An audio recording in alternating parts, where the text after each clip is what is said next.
See RIP, polarity live, polarity dead. Where is polarity live? Polarity live is going to be our next stop on the journey. And what we're going to do is test the ZE of this unit. The ZE is the external fault earth path, or earth fault path. The first thing we're going to do for the first of these live tests is to identify the main earth conductor, which is usually 16mm, but in this case it happens to be this little one here. We remove that from the earth bar, we clamp it to the respective crocodile on our tester, and we go into the supply side line and neutral with the other two. Now I'm going to carry out what's called a 3-lead low current test on this with the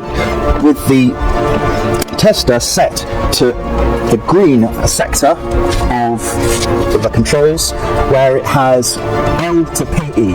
We're doing line to protective earth, and we're going to put it on Z for ZE.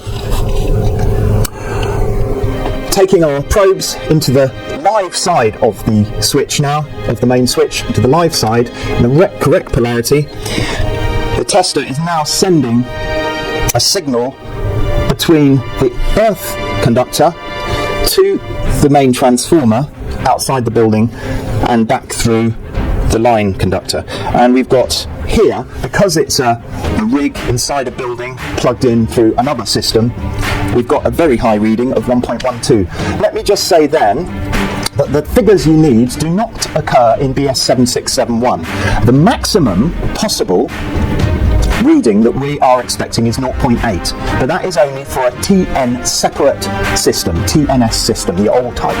The TNCS system, which we're most likely to come across, the maximum will be 0.35 ohms, and this is given in GN3, Guidance Note 3, and also the ESQCR and EAWR 1989 documents, because it is a figure that applies to the distribution network operator and not to our side of the installation. However, it is a test of polarity, correct polarity, wired in to the main switch, so we have done thereby one part of our live polarity test. The next part of our live polarity test is to carry out the same or very similar test, but with the main protective conductor back installed in its terminal. So I'm going to take the main earth again and I'm going to put it back into the earth bar. And I'm going to switch my tester to whatever I need to do in order to get, instead of a resistance reading, an amps reading. And on this one, I think what we've got to do is put it onto L to PE, and I think Z will give us an amp reading as well. So again, I'll click this onto the earth bar this time, and these two go into the supply side, the live side of the live conductors in the correct polarity. And if it's in the incorrect polarity, the tester will tell you there's a connection error. Right, we've got 1.10 ohms this time, which gives us 208 amps with 230 volts, and it's given me 208 amps. We write that down as our prospective fault current, but really our prospective fault currents we'd expect to be above about 400 amps, up to 1,000 or maybe even more. Now we're going to look at if we get a short circuit between the line, the brown, and the blue. And to do that, we have to change these controls on the tester to line or line neutral, from line to protective earth. We can still carry on with the same Z on the other thing, but this will differ from tester to tester. But we just go from line to line. We're still going to do our 3-line test in order not to set off any of the RCDs in the building.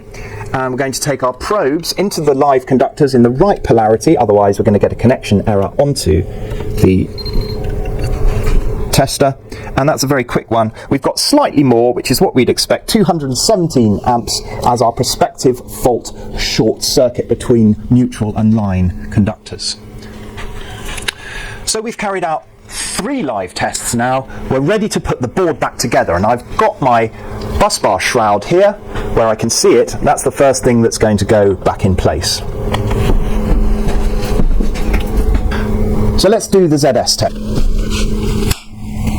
I'm going to carry out my ZS test now. I'm going to use my tester set on loop test for line to protective earth, and on this particular tester the sector marked maximum Z. That will make sure that as I go around doing my test, the different points, the tester will keep in the display the highest possible of my readings. I don't have to remember them. I can just look at my screen at the end of my series of tests and see what the highest reading was, and that's the reading I put down in my paperwork.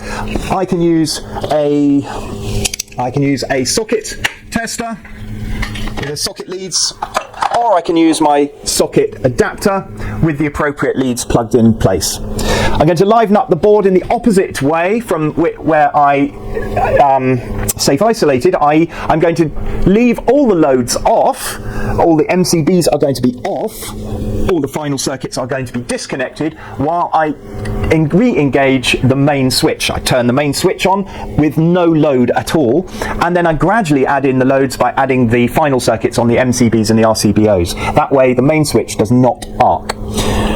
Now, with the assessment rig here, there is only one board that has RCBO, which is, on each board there is only one final circuit with an RCBO which you'll be testing, and therefore I can get away with just the socket tester, but in reality I'd have to go possibly to other circuits in different parts of the premises, or I could take the front off the board and test from the board, in which case I will put my earth lead on the earth bar with a crocodile clip, and I'll introduce the probes, the other two probes for my line conductors, into the RCBO at the appropriate terminals, and carry out the test in that way from the board, which is by far the easiest. In this case I've got a socket very close to the board on the circuit which I'm testing, so I'm going to use that, and this is the ZS.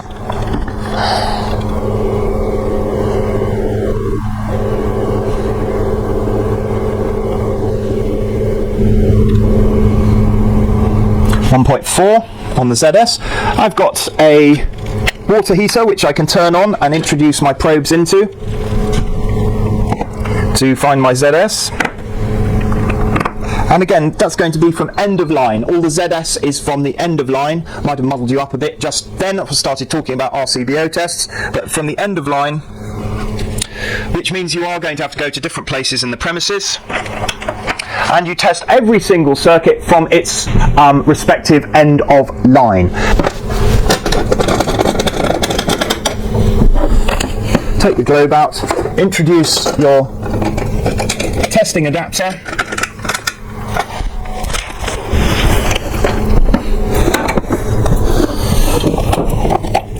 I'm going to clamp onto the exposed conductive parts to get my CPC, and there we go. Now I can turn on the circuit and let the tester do its work.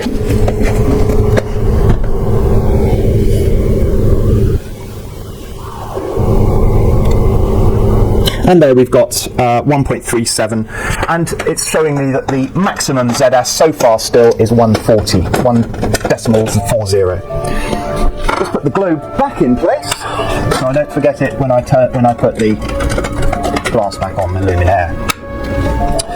So that's my ZS test from the end of line on every circuit on my board. Remember that the ZS test on the sub-distribution boards will require your sub-distribution boards to be the fronts to be off of them in order to carry out your ZS test here. You can carry out a ZS test here, which will then become what's called the ZE of that board, or the ZS at dB. The ZS at dB is what we have instead of a ZE sobriquet for a sub board. In reality, the ZE that I measured here, or the ZE that I measured here, was in fact a ZS at dB, because this is not joined to the main incomer. It's joined to an extension cable, and it goes through another extension cable to a socket to a board downstairs, which itself is a subboard. So in fact, the ZE that I measured here of 1.10 is in fact a ZS at dB.